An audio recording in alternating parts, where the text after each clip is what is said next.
दिलवा पे छुरिया चलावे।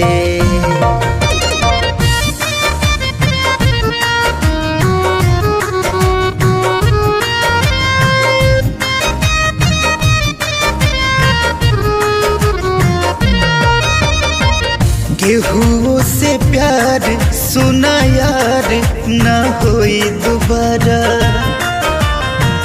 केहू से प्यार सुना यार ना होई दोबारा।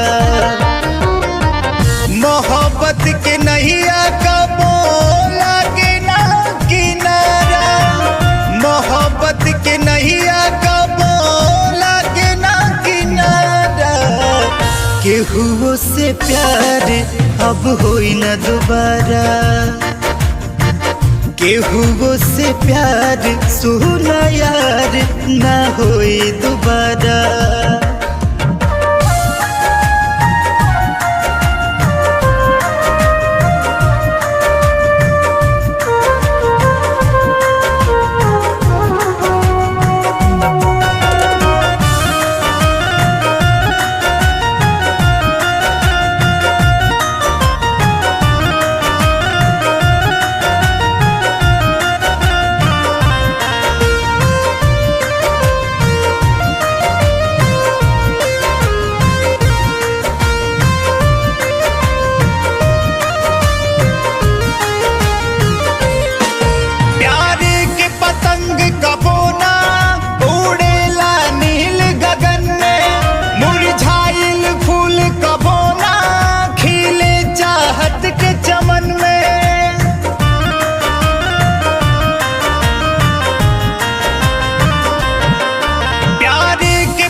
कबो ना खिले चाहत के चमन में, दिल बेकरार ई हमार ना होई दोबारा।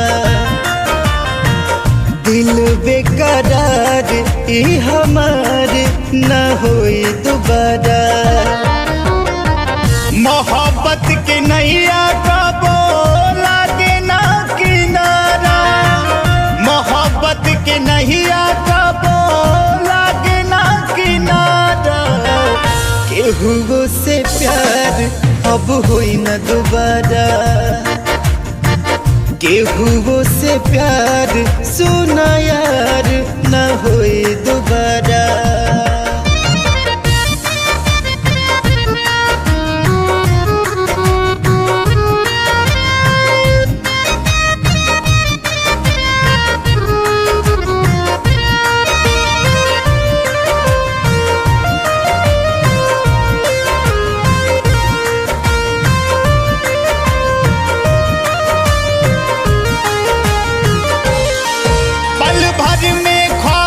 शीशा कहे देखते टूट जाला, केहू बन के जान जिगर के काहे खुद से रूठ जाला।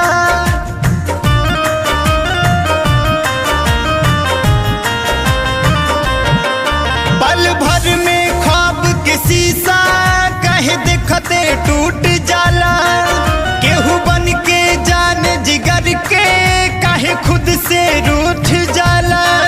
केहू बन के जान जिगर के काहे खुद से रूठ जाला।